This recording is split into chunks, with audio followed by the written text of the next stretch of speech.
Buenos días, yo soy Javier Bazaga, residente R1 de familia, y tengo aquí también a Laura Delgado Vicario, residente de R2 también de familia. Vamos a exponer el tema de manejo del insomnio, la ansiedad, depresión y trastorno bipolar en atención primaria. Primero os vamos a dejar aquí un índice sencillito de qué va el tema. Vamos con la introducción. Lo primero que hay que decir es que estos trastornos son trastornos incapacitantes y que limitan la vida del paciente que lo padece. Por lo tanto, no hay que tomarlos a la ligera. Son un gran porcentaje de motivo de consulta en atención primaria. Necesitan de formación en atención primaria para los profesionales porque al ser un problema tan solicitado en atención primaria se necesita formación por parte de los médicos y también se ve la necesidad de más psicólogos en atención primaria para las terapias cognitivo-conductuales que se emplean en estos procesos. Gran parte se puede resolver sin derivar a psiquiatría, por lo tanto hay que tener atención con estos temas. Primero vamos a empezar con el insomnio y vamos a dar unas nociones generales, porque son un tema muy denso, entonces no podemos alargarnos tanto. El insomnio se va a definir como un trastorno del sueño que ocasiona dificultad para conciliar el sueño o para mantenerlo, o sensación de sueño no reparador. Por lo tanto, al tener sensaciones tiene un alto componente subjetivo.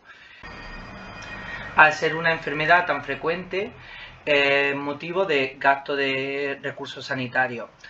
Asocia un incremento de la morbimortalidad y es más frecuente en mujeres y en personas con trastornos psiquiátricos y psicológicos. Hay que decir que no hay que confundir el insomnio con los cambios de patrón del sueño propios de la edad.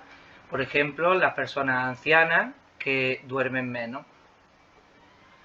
El insomnio, en cuanto a la valoración, lo que tenemos es que ver la rutina sueño-vigilia para saber si es un problema de conciliación, de mantenimiento, si es algo normal para la edad, el tiempo que lleva con insomnio para clasificarlo en agudo, crónico, si tiene secuelas diurnas, si no nos deja trabajar, si tiene demasiada somnolencia, posibles desencadenantes que los vamos a ver después más detenidamente, la toma de fármacos, que está muy asociada también al insomnio. Aquí dejamos al lado un grupo de fármacos que pueden provocar insomnio, como betabloqueantes, alfabloqueantes, antihistamínicos, estatinas. Los hábitos de salud y de enfermedades actuales, hay enfermedades que pueden causar insomnio, también vamos a entrar en más detalle luego.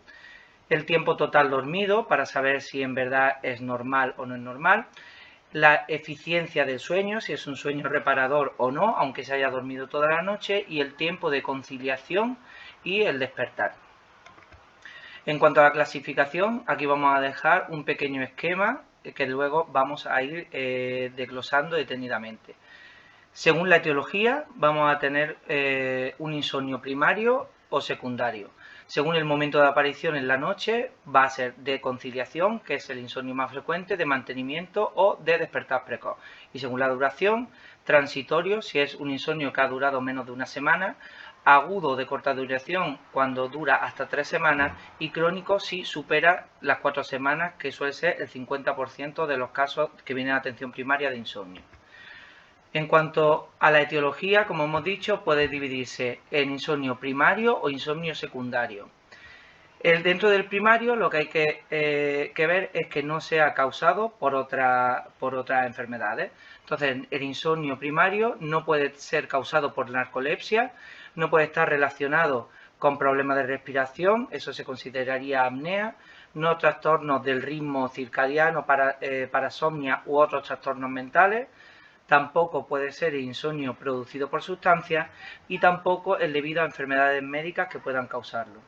Por lo tanto, el insomnio secundario son los que están producidos por otras causas que pueden ser médicas, psiquiátricas, etc. Dentro tenemos la mala higiene del sueño y los hábitos malos del sueño, que suelen ser los motivos más frecuentes, alteraciones psiquiátricas asociadas, como por ejemplo la ansiedad, el trastorno bipolar, la esquizofrenia.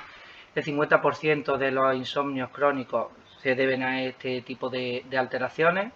Alteraciones cronobiológicas, que vamos a ver más detenidamente luego, enfermedades médicas y neurológicas como cefalea, traumatismo, hipotiroidismo, diversas enfermedades, insomnio fatal familiar, que lo vamos a ver también después, y el síndrome de piernas inquietas o los fármacos.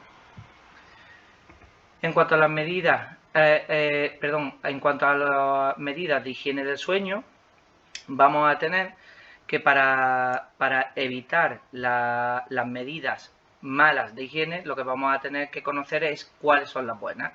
Entonces, para ello, una persona que tiene insomnio, lo primero que tiene que hacer es evitar la siesta, sobre todo si ha tenido un sueño escaso la noche anterior. Esto es para evitar siestas que van a alargarse más de la cuenta y que seguramente harán que tengan un insomnio de conciliación por la noche. Evitar la ingesta excesiva de líquidos o comidas pesadas por la noche. Ya sabemos todos que las digestiones pesadas evitan que te duermas. Evitar consumo de cafeína, nicotina, alcohol, estimulantes en general. Mantener un horario regular del sueño. Programar reducciones progresivas de la actividad antes de acostarse. No acostarse justo después de una actividad física o justo después de haber estado haciendo algo que te haya podido agitar. Establecer una rutina antes de acostarse y realizar en el mismo orden. Esto es importante, tener siempre una rutina. Si vas a leer, lavarte los dientes, pues lavarte los dientes antes, después leer si quieres, después irte a la cama. Lo que no hagas es leer, te acuestas, luego se te ha olvidado, te levantas para lavarte los dientes, etcétera.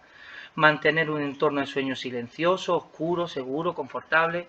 Ir a la cama solo cuando se sienta sueño. La cama no se tiene que asociar con un sitio donde se va cuando está aburrido, cuando tienes que jugar a un videojuego, para ver la tele, solamente para el sueño. Si no se concilia el sueño en unos 30 minutos, 45 minutos, se debe salir de la cama y de la habitación incluso, realizar alguna actividad relajante y hasta que sintamos el sueño, donde volvemos otra vez y así las veces que sean necesarias. La cama se debe utilizar solo para dormir y para actividades sexuales. No se debe leer, televisión, oír radio, etcétera, que es lo que estamos acostumbrados si tenemos insomnio. En cuanto a las alteraciones cronobiológicas, tenemos que son alteraciones como adelanto de fase, retraso de la fase. El adelanto de la fase tenemos que es una persona que se queda dormida temprano y se despierta de manera temprana. Entonces, esto es muy subjetivo porque es muy típico en personas ancianas. Puede tener un tiempo total de sueño normal. Por ejemplo, una persona anciana que se ha acostado a las 9 y se levanta a las 5 de la mañana, pues tiene sus 8 horas de sueño, pero se ha levantado muy temprano y ellos lo consideran como insomnio. Retraso de la fase es al revés, dificultad para iniciar el sueño a la hora convencional y después dificultad para levantarse a la hora a la que te suena el despertador. A lo mejor puede tener, si no te tienes que levantar a la hora del despertador, puedes tener el sueño normal, pero te levantas muy tarde. Esto es lo típico de adolescentes. El ritmo vigilia-sueño irregular, pues esto tenemos que es frecuente en afectación cerebral difusa y es cuando tenemos una distribución caótica durante el día y durante la noche. A lo mejor puede dormir un periodo de 4 o 5 horas durante la noche y el resto lo duerme en 3 o 4 siestas durante el día. Trabajo de turnos cambiantes es otra alteración cronobiológica y el jet lag, que es el desajuste de horarios cuando vas de viaje con diferentes usos horarios. El tratamiento, tenemos tratamiento farmacológico y no farmacológico. En no farmacológico tenemos la terapia cognitivo-conductual. Dentro de ella tenemos el control de estímulos, la restricción del sueño y las técnicas de relajación. El control de estímulos es reasociar la cama y el dormitorio con el sueño, lo que hemos dicho antes de las medidas de higiene para el sueño.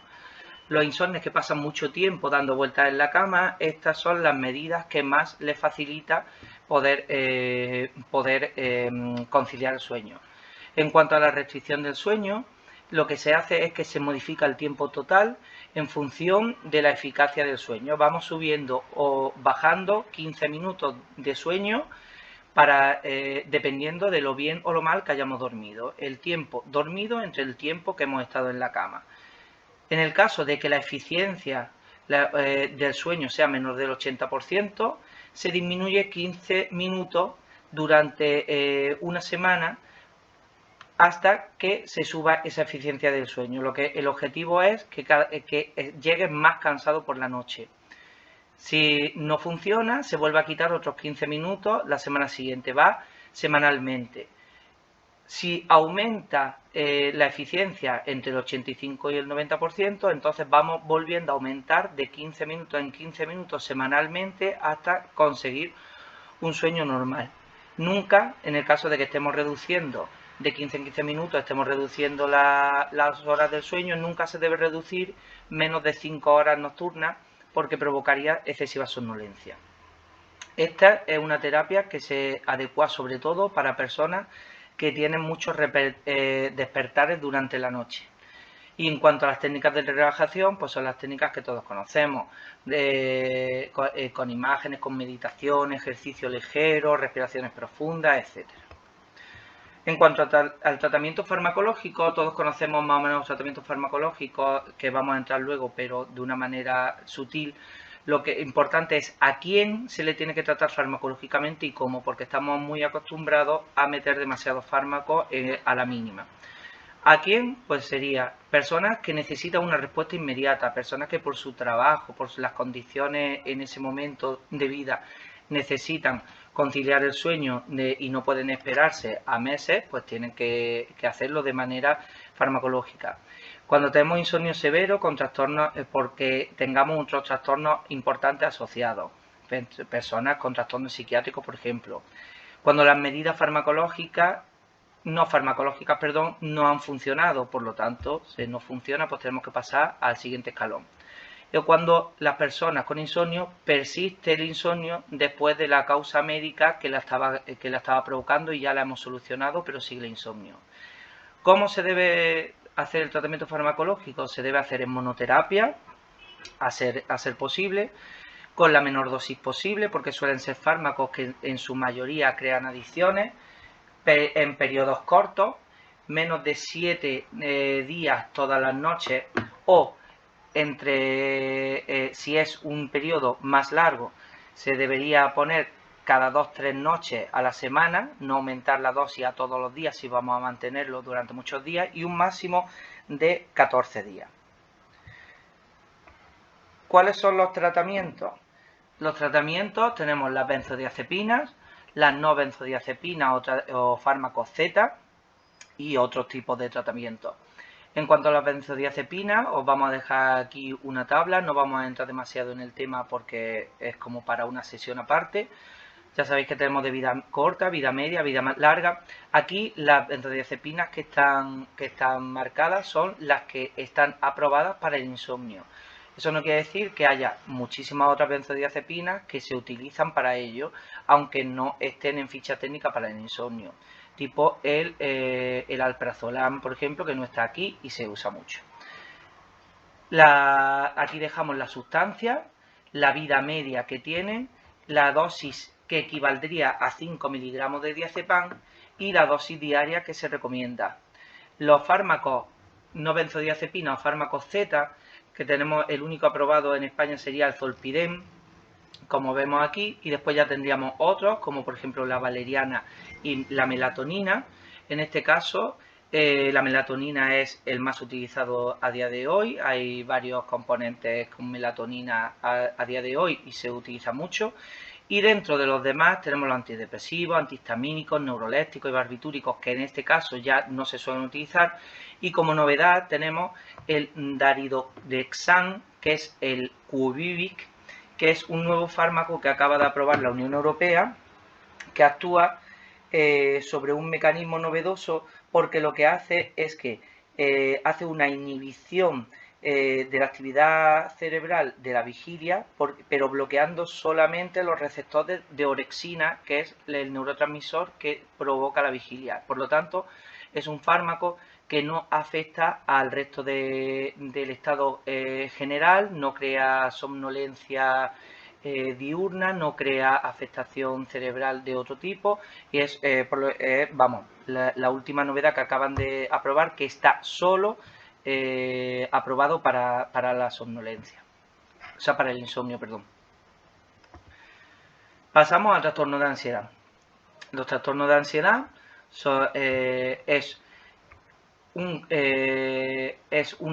lo que comparten características de miedo y ansiedad excesivos y alteraciones conductuales ante estímulos diarios. Entonces tenemos varios trastornos de ansiedad, pero nosotros nos vamos a centrar sobre todo en la ansiedad generalizada y en las crisis de ansiedad, que es lo que vamos a ver más.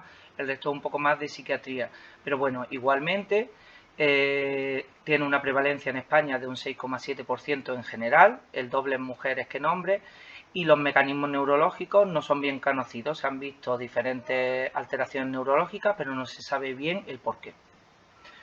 Los factores de riesgo para los trastornos de ansiedad tenemos que es antecedentes familiares de ansiedad, un trastorno de riesgo, por lo tanto está relacionado con la genética. Experiencias adversas en la infancia, desde abuso físico, sexual, separación de los padres, maltrato emocional, factores estresantes de la vida, pues factores financieros, problemas de pareja, los típicos factores estresantes o el consumo de sustancias. ¿Cómo se clasifican los trastornos de ansiedad? Pues tenemos que hay dos clasificaciones, la DSM-5 y la del CIE-10.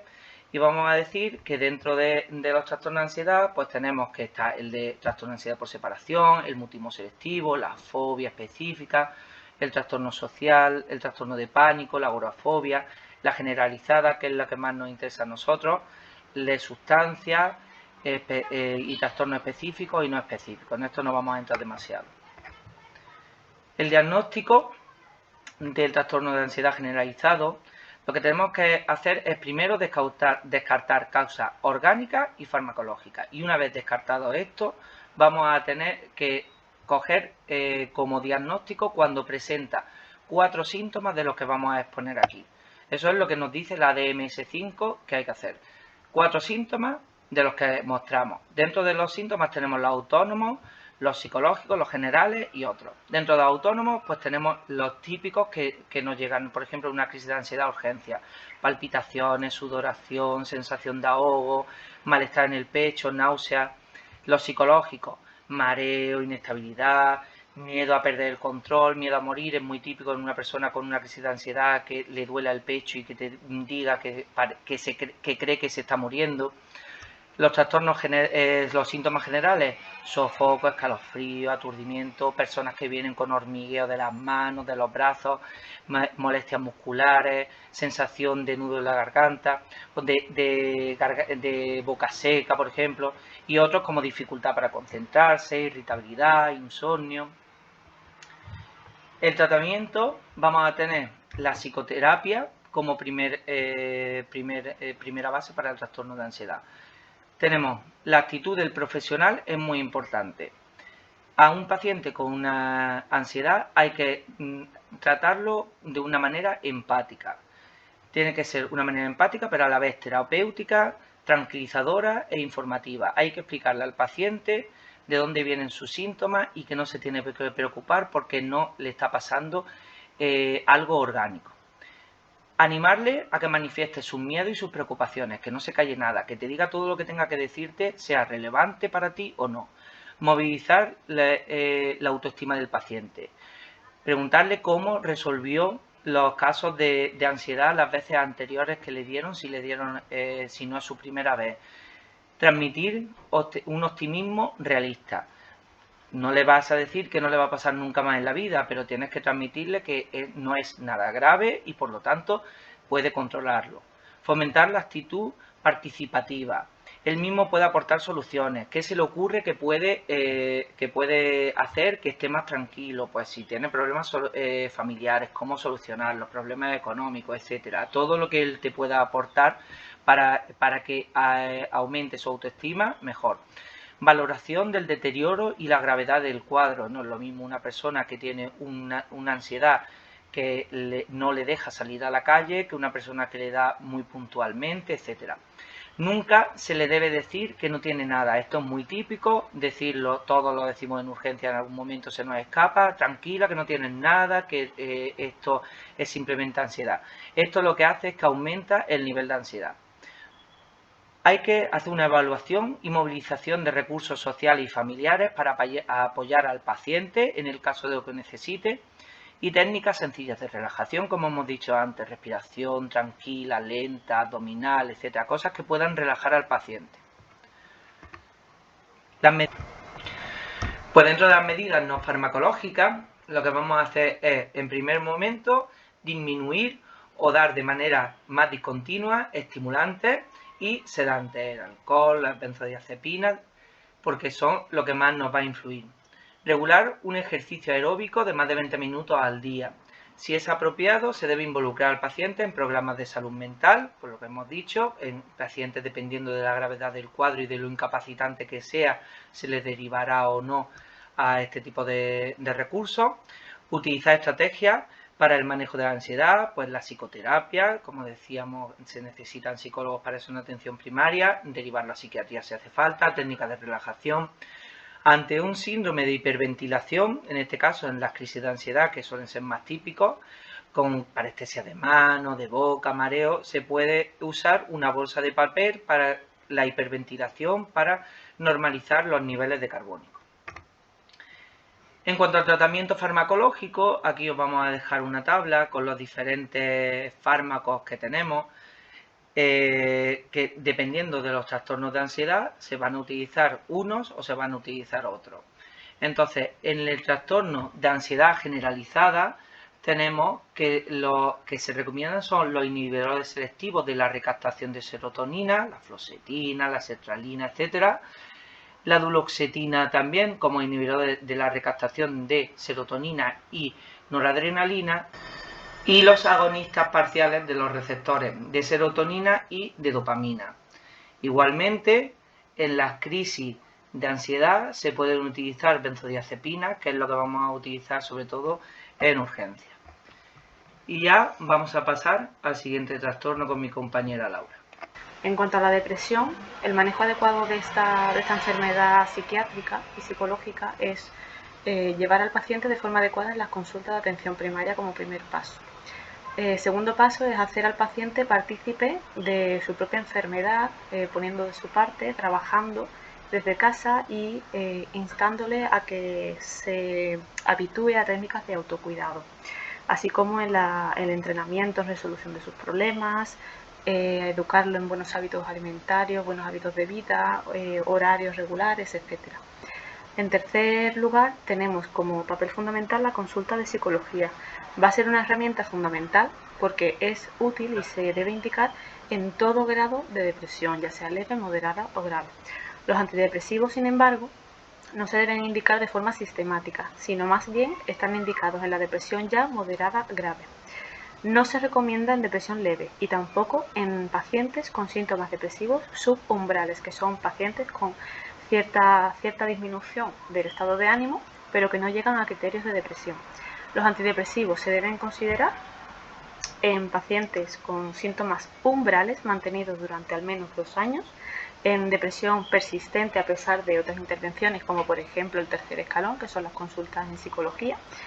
En este caso pues sería la terapia cognitivo-conductual, en pacientes con antecedentes personales de depresión moderada o grave, y en las depresiones que, aunque sea leve, puede complicar el manejo de otras comorbilidades. Por último lugar, tenemos un buen seguimiento del paciente con sus controles rutinarios como cualquier otra enfermedad. Esas son las indicaciones que he comentado de los antidepresivos para que le podáis echar un vistazo. El diagnóstico de depresión va a consistir en clínica durante más de 2 semanas, que sea significativa y que además conlleve un deterioro sociolaboral o un deterioro de otras esferas de la vida, por ejemplo, económica, familiar. Y como criterio diagnóstico deben cumplirse al menos 5 síntomas de los que aparecen en la lista, y uno de ellos debe ser o tristeza o anedonia, o sea, uno de los 2 primeros deben aparecer obligatoriamente. El resto son anorexia o hiperfagia, insomnio o hipersomnia, agitación o enlentecimiento psicomotor, fatiga, entendido como falta de energía, sentimientos negativos, ¿no?, de inutilidad, de culpa, sentimientos desproporcionados o inapropiados a situaciones o contextos vitales, disminución de capacidades tanto de pensar como de concentrarse y tomar decisiones, y pensamientos recurrentes de muerte o ideación suicida. Aquí tenemos el escalón de tratamiento de la depresión, según el grado de depresión que haya. Por ejemplo, empezando desde la base, tenemos la depresión leve. En primer lugar estaría una evaluación por parte de atención primaria, un apoyo y psicoeducación derivando al paciente a consultas de psicología. Ahí es donde le enseñarán y le educarán en intervenciones psicológicas, tanto aplicadas en consulta como haciendo participar al paciente de su propia enfermedad. Entonces él también puede trabajar y entrenar desde casa, ¿no? En tercer lugar, si cumple criterios para el uso de antidepresivos, se le puede indicar algún antidepresivo, pero siempre con los criterios que dijimos antes. Subiendo de escalón, la depresión moderada, aquí ya se pueden valorar los antidepresivos desde el primer momento, siempre combinándolo con intervenciones psicológicas. Si es la depresión grave o resistente a terapias propuestas de forma previa, psicológicas, pues vamos a utilizar o bien un antidepresivo o bien el tratamiento combinado, que tampoco se debe utilizar como primera elección, sino en pacientes que realmente lo requieran, porque un solo antidepresivo no ha sido suficiente. La elección del antidepresivo en el paciente con depresión. Normalmente la primera elección va a ser de un ISRS, un inhibidor selectivo de la recaptación de serotonina, porque son los antidepresivos que mayor evidencia han demostrado. Hay otros nuevos, pero no han demostrado ser superiores a estos. ¿Qué detalles tenemos que quedarnos de estos antidepresivos? Tenemos, por ejemplo, el escitalopram y el citalopram. Son uno de los que menos interacciones farmacológicas tienen y esto es una ventaja en pacientes polimedicados, ancianos que tienen polifarmacia por muchas comorbilidades, ¿no? Pero en ellos, en los ancianos precisamente, hay que limitar la dosis porque pueden prolongar el intervalo QT. La sertralina también tiene muy pocas interacciones como los anteriores y son los antidepresivos de elección en cardiópatas. La paroxetina y la duloxetina tienen la misma eficacia que los anteriores, pero tienen una vida media más corta. Entonces pueden suponer más síntomas de discontinuación cuando estemos variando la dosis. La elección del antidepresivo además también tiene que tener en cuenta la respuesta previa a otros antidepresivos, los síntomas del paciente, los fármacos que ella toma, como hemos dicho, por las interacciones, y también preferencias del paciente por el coste que pueda suponer el fármaco. Aquí tenemos los otros antidepresivos que, como he dicho, no han demostrado ser superiores, ¿no? Por ejemplo, los IRSN, los inhibidores de la recaptación de serotonina y noradrenalina. Curiosamente, con la venlafaxina, que es uno de ellos, hay que tener mucho cuidado, sobre todo en adolescentes, porque en adolescentes y personas jóvenes hay un mayor porcentaje de ideaciones suicidas y la venlafaxina en mucha dosis puede incluso tener este riesgo añadido, además de la muerte por sobredosis que se ha visto mayor en este fármaco. Otros son la trazodona y la mirtazapina. Estos fármacos, por ser también funcionales en el insomnio, ¿no? Actúan en las funciones del sueño, pues por ejemplo la trazodona está muy indicado en ancianos con insomnio que además puedan añadir un factor o un componente depresivo. Aquí tenemos también otra forma u otros detalles a tener en cuenta a la hora de indicar antidepresivos, ¿no?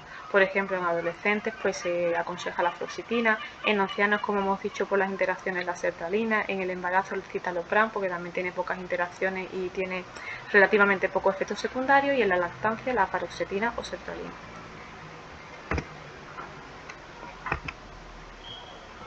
Aquí tenemos otros tantos, ¿no? Esta tabla más bien es para revisarla y poder ojearla en el momento que vayamos a utilizar un antidepresivo. Pero lo más importante ya lo hemos mencionado. Seguimiento. Como hemos dicho, el quinto escalón del manejo de la depresión es un buen seguimiento del paciente. En una primera consulta en el que tratemos con una persona que pensamos que pueda cumplir criterios de depresión, pues debemos hacer un seguimiento a la tercera y cuarta semana. Esto aún es más importante si le hemos recetado un antidepresivo, porque tenemos que valorar el efecto de este fármaco como mínimo a las 3 semanas, que es lo que suele tardar entre 2 y 3 semanas en hacer efecto. Tenemos tres situaciones. Las situaciones de que no responde al tratamiento, de que responde pero parcialmente, y el último caso que sería en el que no responde el tratamiento u otros problemas que nos obligan a retirar el fármaco. Cuando no responde, hay que revisar primero el diagnóstico, hay que verificar la adherencia terapéutica. Muchos de estos pacientes muchas veces son un poco intolerantes con estos fármacos porque se les explica que tienen algunos efectos secundarios, porque se les explica que tardan dos o 3 semanas en hacer efecto. Entonces muchas veces el paciente es rebelde a la hora de adherirse bien al tratamiento. Y hay que valorar la conciencia de enfermedad, la motivación al cambio, la motivación a poner de su parte, ¿no? Y otras comorbilidades que puedan dificultar la buena toma de estos fármacos. Entonces, antes de cambiar de tratamiento o valorar añadir otro, hay que verificar muy bien estos 3 puntos, ¿no? Si no queda más remedio y si un antidepresivo con una buena adherencia terapéutica no ha dado su buen resultado, podemos valorar asociar otro antidepresivo. Otro antidepresivo que podríamos asociar con un ISRS es la mirtazapina, es una buena combinación. La respuesta, cuando es parcial, podemos esperar hasta la 8ª semana para ver si un antidepresivo que hemos puesto inicialmente llega a cumplir su efecto, pero necesita más tiempo para hacerlo. Si no ha dado resultado con la dosis mantenida esas 8 semanas, pues se puede incluso aumentar la dosis. Mucho mejor a lo mejor que combinar 2 fármacos de primera mano.